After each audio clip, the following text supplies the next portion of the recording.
wonderful to be with you all. Thank you so much for joining us. People are still coming in, so our numbers are increasing as we speak. But for those of you that have managed to join us already, you are so welcome. And I'm delighted to be facilitating this wonderful event, which is going to be creative, provocative, relevant, and really, really interesting. So in a moment, we're going to have our opening presentation just to get us in the mood. And there will be some time for questions after that presentation. So as we go along, as you're listening, if you have any questions or thoughts that come into your mind, just write them into the chat, please. So we can just see as they come up. That will help us to ensure that we have a really good interactive session.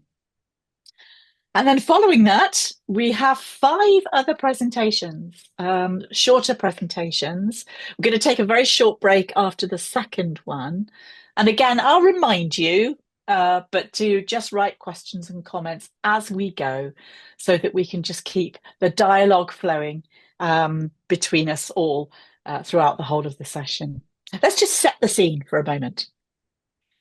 We've got collections ranging from books to manuscripts to all kinds of other written materials. And the integration of digital technologies is really changing the way that we showcase our exhibits, that people interact in our spaces, and the kind of learning and knowledge and experience that they have. So that's what we're focusing on this afternoon: innovation, technology, and how that is currently changing or influencing our world. Pros and cons. So both the challenges and the advantages. And we've got some key questions that will come out during the course of our discussions today. How do we get that balance right? How can we keep the physical object alive, the real object, some people might call it, the authenticity, but still benefit from having the digital and the technology? What kind of challenges does technology bring to us and to the visitor? And how much do we really know about the visitor experience? Huge, huge questions, really interesting questions. Be as provocative as you like in your comments and feedback, because that's always going to make it more interesting. So that's a little bit from me. I'm going to, in a moment, introduce you to our keynote speaker, and his name is Benny Kerkhof. And he's the business director of the scenography agency Madoc, which is based in Ghent in Belgium.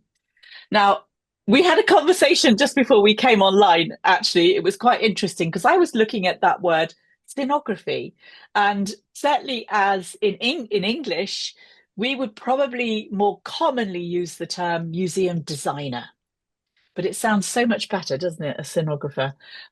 So I'm sure it's going to be a wonderful presentation. So Benny is going to talk to us about some of the large and small projects in Belgian museums and also the Royal Library of Belgium. And he's going to really give us his view on, yeah, what's happening out there, the importance or not of technology in exhibitions, and some recent trends. Benny, it's a great pleasure. Thank you so much for agreeing to open our webinar this afternoon. And please do talk us through and walk us through your work. Good afternoon. I have a sort of slideshow, so I want to share that. I'll try to do this before. I'm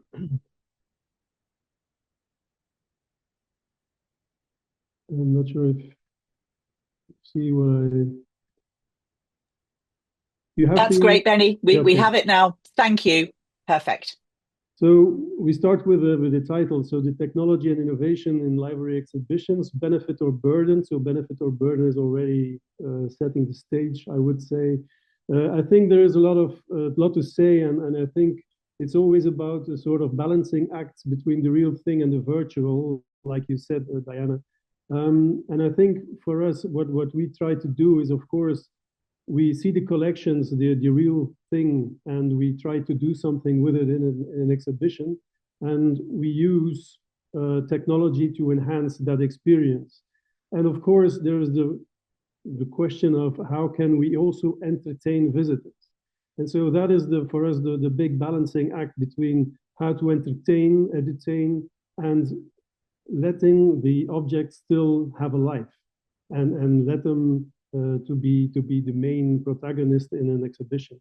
So there are a lot of things we can say about the benefits. There is a lot of things you can do to enhance with technology to enhance an exhibition. I go through a few examples of tools we use, and I see them using. And one of them was in the Royal Library, an exhibition we did earlier this year for Vanessa, and where we had the book. And the book, of course, you can only show one page or two pages, and then it stays there for the rest of the exhibition untouched. That's also necessary. But we can use it as a sort of, we have the book completely digital, so you can scroll through the book and you can find more, and even you can find more pictures, you can zoom in, you can translate it. So that's a lot of things you can do. You can show more with technology. I think that is one of the main advantages of using technology in this way. In another exhibition we did was the boats exhibition in Leuven, where we had the real medieval works of boats. And there was an exhibition where we could literally zoom in and show layers that weren't seen before, and you could zoom in and make the picture really big. But you could also zoom in to see layers, like the layers, they scanned the pictures, you could see the AR layer. So there's many things more you could see and scroll through the way it was restored, restoration. It was you could see the situation before, you could see the situation afterwards. So those are things that give more content to the object itself, and you can have history from the object itself. So I think that is something that is additional to the object, which I think is a good thing, where you can use technology. We use it as well. This is another exhibition where we use it to explain what you see. You see in the right, you see a sort of, how do you call that? A picture, and there's a lot to see on that picture. And every move in that picture has a sort of meaning. And that was also the meaning of the 17th century picture. And you could wander through it, and you could, every move, you could have it explained. So you can explain pictures and add more information. You could do this also with an audio guide. There's a lot of mediums to do that. What you also can do is what we call target your audience. So you can use technology to target a specific audience. For instance, in an exhibition, but this was a natural history exhibition, you can use your material to target an audience, for instance, -9. For instance, here the boy has a sort of, gets his own content, -9, but you can also have your content 10 to 14 or 14 plus. So we have a sort of, you had to check in with a sort of passport-like thing. You can see the passport here he has in his hands. If you use it, you can check in, and then you have your own content, content that is for a specific audience. So I think that's important, that it's a medium to have specific audiences their own content. This is the way we use it. You have your audience, you have your audio, but you also your visuals. So this is always a way of targeting specific content. If you go to the real thing, if you go to the virtual, then you have, of course, a whole gamma of material. And this is from the museum in Cluny in France, where in the museum you can color the tapestries. And there are 6 tapestries, and you can color them yourself. So there's a whole way of exploring the tapestry and the coloring of the tapestry and doing it yourself. Of course, this is a way of looking at the tapestry and doing it yourself. So this is direct contact. But of course, there is a whole range of games you can do and play, quizzes. You can do a lot of material that is now in the museum itself, which is still on a smaller screen, which is still okay, but then we will explain later. But then you go to the immersive experiences we have now, a lot, the Klimt, the Van Goghs, but this is an experience where you go into, there's the Chateau of Foix in France as well. And there you have a book which is projected. It's not a real thing. It's a replica, but a digital replica, and you can see what happens on the book in front of you, and then the images move. So you have the animation added to it, which gives it a whole new experience. So there you go from what, if you call it the real thing versus the virtual, then the virtual is having here the upper hand. So that's something we should talk about.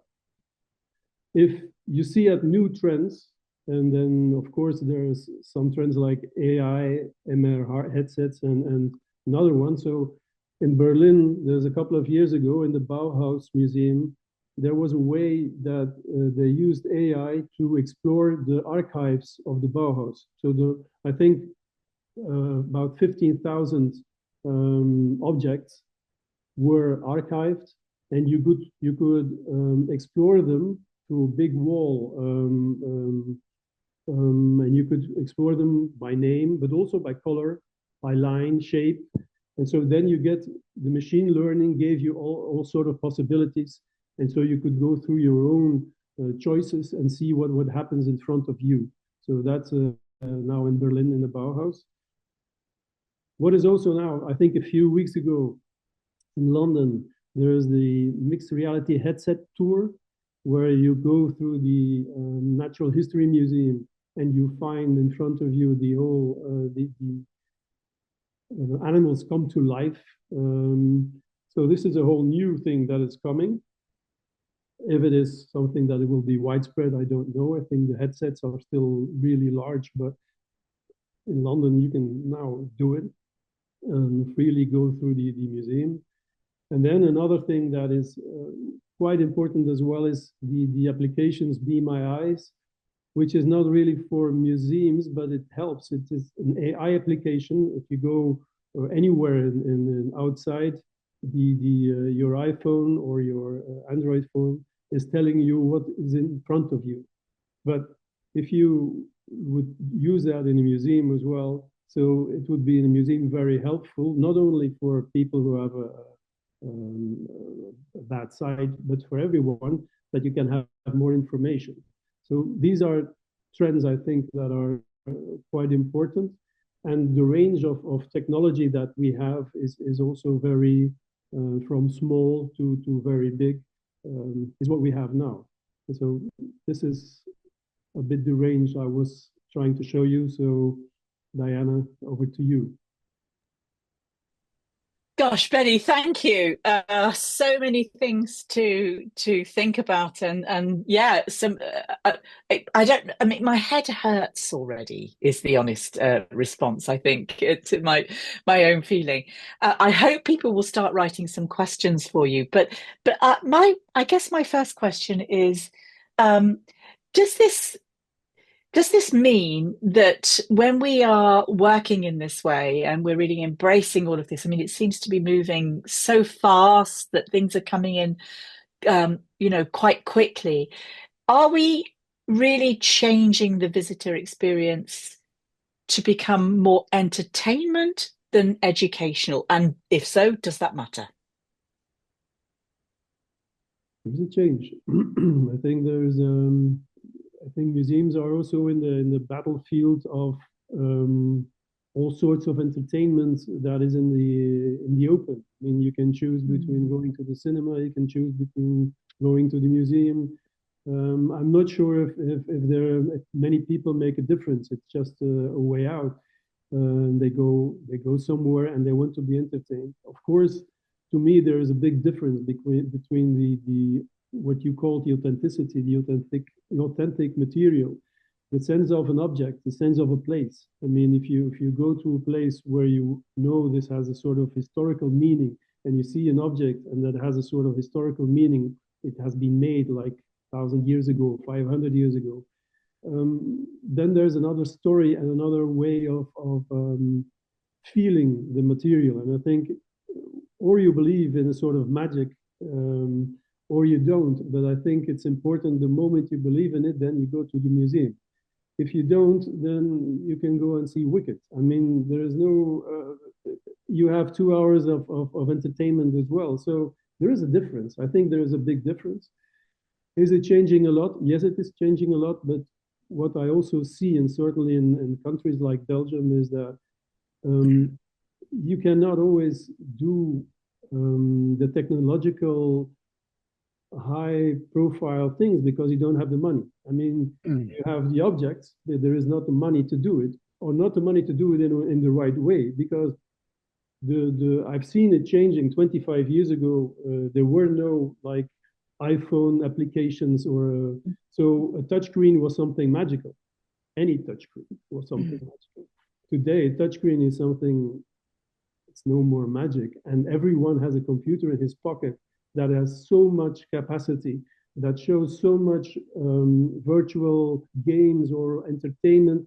You can't compete with it. So there is something like competition with what you already have in your own pocket. You can't do that. So I think we go back to the magic of the object, to the magic of the place. So I believe we will have a sort of counter movement, because you can never follow whichever immersive experience you will do about Klimt or Van Gogh or whatever. It's interesting, but if you've seen once, if you've seen the second time, then you know what you will have the next time. If it is Monet or whatever, it's sort of, how do you call that? Variety of the same. So to me, yes, there is a sort of switching back and forth, and I think we go back to the object. Interesting, interesting. Well, there's a question just popped into the chat from Aoife, actually, which I think kind of picks up on that. What she's written is, I like what you said about the object needing to be the protagonist.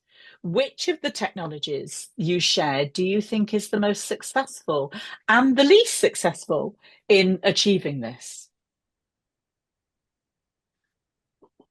I think it's a tough one. We put you on the spot there. All those technologies have a kind of, you can use like film or an immersive experience as a sort of introduction or a sort of end thing. I mean, it's not that you cannot use it, but you have to use it in the right way and to enhance the experience of the real object. If you help reading the real object, if you help experiencing the real object, then I think they have a meaning. But what are the best successful? I think if you, those who are helping understanding the object in front of you, I think those are still the most valuable. And also to get back to the word scenography, I think it's very important that you don't lose the actors in the scenography. If you make a sort of theater, you can have a fantastic theater, but the moment you don't see the actors, then you have not done a good job. So I think that's very important. It's a balancing act. You always have to keep in mind that the objects are the main players. Yeah, that's a powerful analogy. I like that idea of the empty theatre. Who would go and see a play with no actors? That's really powerful, Benny. I have another question which I'd like to just read out. This is from Ineta. Does the length of the exhibition affect the choice of the additional technology used in the scenography? And a follow-up, is there a critical approach to your evaluation in terms of what you think is evaluation about whether or not to invest in these digital tools for a short-term exhibition? So you've got two questions there. First of all, about the length of the exhibition. And I think really what's at the heart of this question is, if we've got a short-term exhibition, if it's a temporary show, and these things cost quite a lot of money, is it worth it? What's the cost benefit analysis going on there? difficult question. It means how many visitors do you have? If you have a Pink Floyd exhibition in Victoria and Albert, where you have hundreds of thousands of people coming in and paying, then you can do something. I mean, if you have a small exhibition in a place where you have 10,000 visitors, you're never going to have the money to do something special in a big way. I thought the question was about your length. Is yeah. How long does an exhibition has to be for a visitor? I think that is interesting as well, because I think, to me, it should never be longer than a movie, because that is the time frame people have. Like an audio, if you listen to an audio, I always say it doesn't have to be longer than a song, because those are things that people have, and I don't know, it's like a sort of mindset, and people don't take much more time. So if you make an exhibition and you do the selection and you want to add something like technology to it, then you have to keep in mind that the exhibition, people go in for max 2 hours, I think, and then they have enough. And if your exhibition is too long to experience as a sort of whole thing, then they leave with a sort of, I haven't seen it all. And it's a bit a shame, because you should do it in a way that you do an exhibition that people can do it in 1 or 2 hours. I talk about exhibitions, of course, museum or can do it, can have another way, but I think that is important. So that's interesting. I mean, what that kind of provokes in me, two things really. First of all, when you started to speak just then, you talked about the size of the exhibition, whether it's going to be a Pink Floyd, Van Gogh type, what we would call a blockbuster type thing, as opposed to perhaps a smaller collection in not so much visited. So, is there a danger here of creating an elitism? Is there a danger of creating those that can and those that can't? No, because there's a lot of people in the world. So I think there's people who go to blockbusters and there's people who go to smaller exhibitions as well. I don't think there is always a competition, but I don't believe that there is no place for smaller exhibitions. But I think the smaller exhibition also has to keep in mind that the storytelling will be more and more important, because storytelling helps people telling it around social media. They have to be able to explain it to what did they have, what have they seen. They have to be able to repeat also, and I think that is very important, that you give clues that people can afterwards say, okay, I've seen this one, and that they have themselves sort of 3 or 5 highlights, so that they can explain.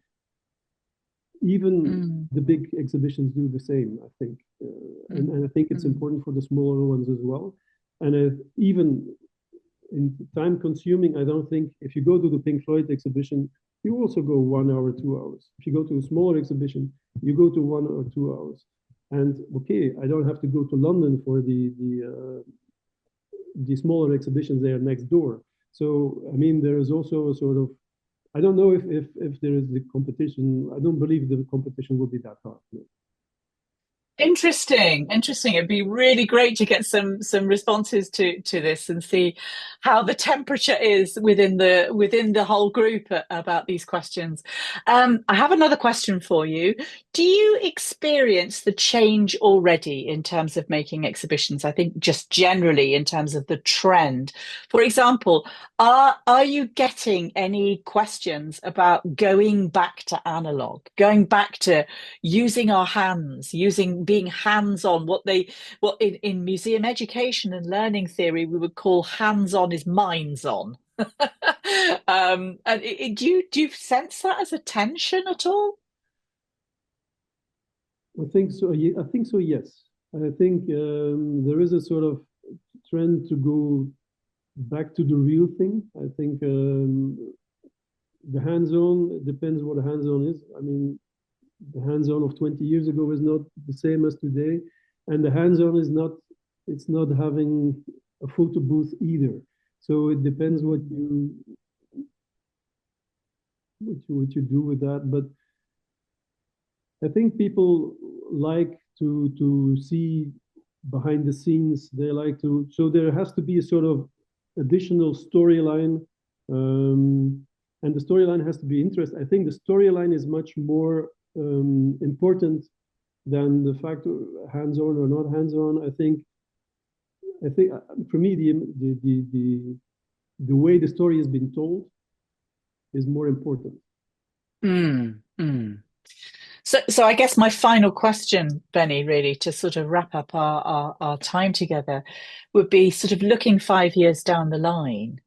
What do you see as, I mean, we've mentioned AI, you mentioned it in your presentation. It's not something that we've picked up in our discussion, but I think it's certainly it would be something that I kind of like see as the lights of an oncoming train, we would say in English. But what is it that you see from your perspective in terms of what's next, what's coming down the tunnel towards us? Difficult. I mean, I don't know yet because I don't know if you could do it on an iPhone. I think yes, but if you need a headset of like 100,000 euros or whatever, or 10,000 or 500 euros or whatever, I don't see that coming very soon. But the moment you have Mm. material that has the same price as an audio guide, and I think we're going there very fast, then things will change. I mean, audio guides is now like it's common. You see it everywhere. It's a way of working with translations. It's a way of explaining, not using too many text. You will have the same with other material. I see in a lot of exhibitions now that you have, instead of text on the wall, they use QR codes to have the information in your language. That's something that is already there. I mean, what will be the next step?